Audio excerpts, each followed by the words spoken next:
Right. Ramanamurthy గారు చూస్తున్నాం. దేశ సరిహద్దుల్లో భద్రత అంటేనే అత్యంత కీలకము, కష్టతరం కూడా. అటువంటిది నేవీలో భద్రత కల్పించడం అనేది దేశానికి చాలా కీలకం. సో, ఎటువంటి పరిస్థితులుంటాయి? ఏం చెప్తారు?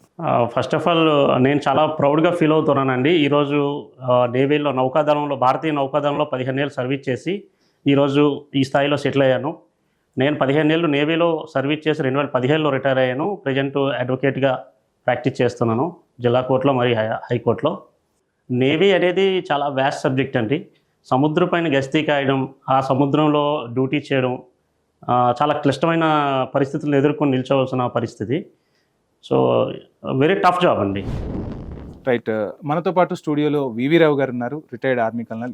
అంటే స్వాతంత్ర దినోత్సవం రోజున సార్తో మాట్లాడి అసలు ఆర్మీలో ఏ విధంగా జరుగుతూ ఉంటుంది, ఆర్మీలో ఎలా వేడుకలు జరుపుకుంటారు, ఆ ప్రాసెస్ ఎలా ఉంటుంది అనేది మరిన్ని విషయాలు సార్ని అడిగి మనం తెలుసుకునే ప్రయత్నం చేద్దాం.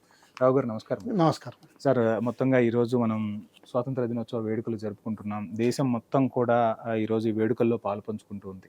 సో ఆర్మీలో కూడా స్వాతంత్ర దినోత్సవం, రిపబ్లిక్ డే అంటే ఇక్కడ ప్రతిరోజు కూడా మీరు అక్కడ దేశం కోసమే పాటుపడుతూ ఉంటారు. స్వాతంత్ర దినోత్సవం, రిపబ్లిక్ డే రోజు ప్రతి ఒక్క భారతీయుడి గుండె కూడా ఉప్పొంగుతున్న పరిస్థితి.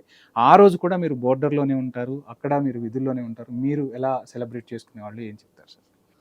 రెండు రకాలుగా ఉంటుందండి. యా. ఒకటి ఏంటంటే పీ స్టేషన్లో ఉంటాయి. పీ స్టేషన్ జనరల్గా 5 ఏళ్లలో 2 ఏళ్ళు ఉంటుంది. ఓకే. ఫీల్డ్ ఏరియా ఎక్కువగా 3 ఏళ్ళ వరకు ఉంటుంది. ఓకే. అఫ్ కోర్స్ గ్లేషియర్ అటువంటిది అయితే కేవలం 1 సంవత్సరమే ఉంటుంది. ఈ ఫీల్డ్ ఏరియాలో అయితే ప్రతి వ్యక్తికి ఏదో టాస్క్ ఉంటుంది. ఓకే. ఆ రోజు. సో ఆ టాస్క్ ని ఆ రోజు అని కాదు, మొత్తం సంవత్సరం పొడుగుని ఎప్పుడు నిఘా పెట్టాల్సి ఉంటుంది. ఇప్పుడు లైన్ ఆఫ్ కంట్రోల్ చూసుకోండి. పూంచ్ ఏరియాలో ప్రతి వాళ్ళకి ఏదో డ్యూటీ ఉంటుంది. యాంబుష్లు చేయాలి, పెట్రోలింగ్ చేయాలి, సర్వేలెన్స్ ఎక్విప్మెంట్ వాడాలి, అన్ని అబ్జర్వ్ చేస్తూ ఉండాలి, భోజనాలు, లాజిస్టిక్స్ ఇవన్నీ చూసుకుంటూ ఉండాలి. అవి కూడా తప్పనిసరి. సో దానివల్ల ఏంటంటే ఈ బయట జరిగే సెలబ్రేషన్స్ లాగా ఉండవు మాయి. కేవలం పీస్ ఏరియాలో మాత్రం ఆగస్టు 15ని జేసీఓస్ని ఆఫీసర్స్ మెస్కి పిలుస్తారు. ఓకే. గెస్ట్ల కింద పిలిచి okay, there will be a lunch. Okay. అలాగే ఆగస్ట్ రిపబ్లిక్ డే రోజుని జేసీఓస్ ఆఫీసర్స్ని పిలుస్తారు వాళ్ళ మెస్లోకి గెస్ట్ల కింద. దీంతో పాటుగానే కొంచెం ఆ రోజునే జనరల్గా ప్రెసిడెంట్ దగ్గర నుంచి నోటిఫికేషన్ ద్వారా ఆనరీ ర్యాంక్స్, అవార్డ్స్ ఇవన్నీ కూడా ఉంటాయి. వాటిని అనౌన్స్ చేయడం కూడా జరుగుతుంది.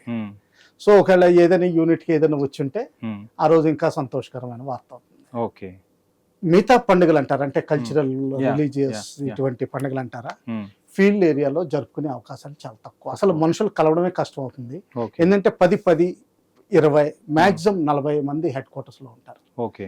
అంతకంటే ఎక్కువ మంది ఎప్పుడు ఒకసారి కలవరు.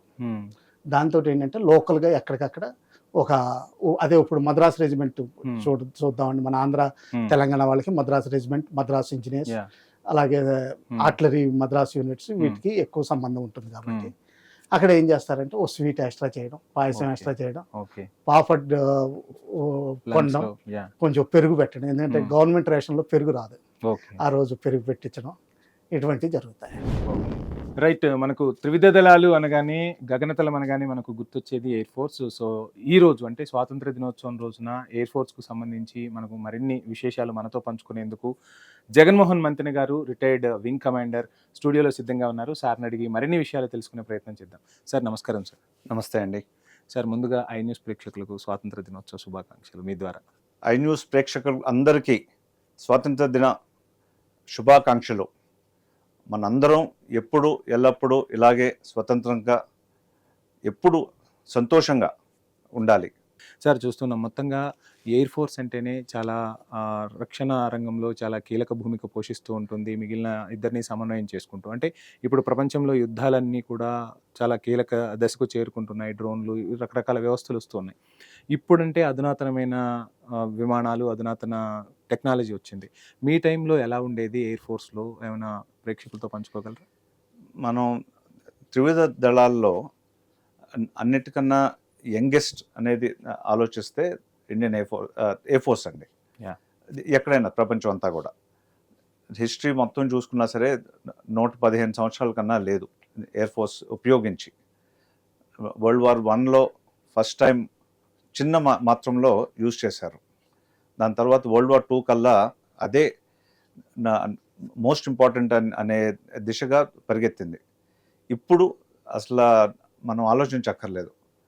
ఈ త్రివిధ దళాలు దేని ఇంపార్టెన్స్ దానికి ఉన్నా సరే ఎయిర్ ఫోర్స్ మటుకు కీలక పాత్ర పోషిస్తుంది ఎప్పుడు కూడా.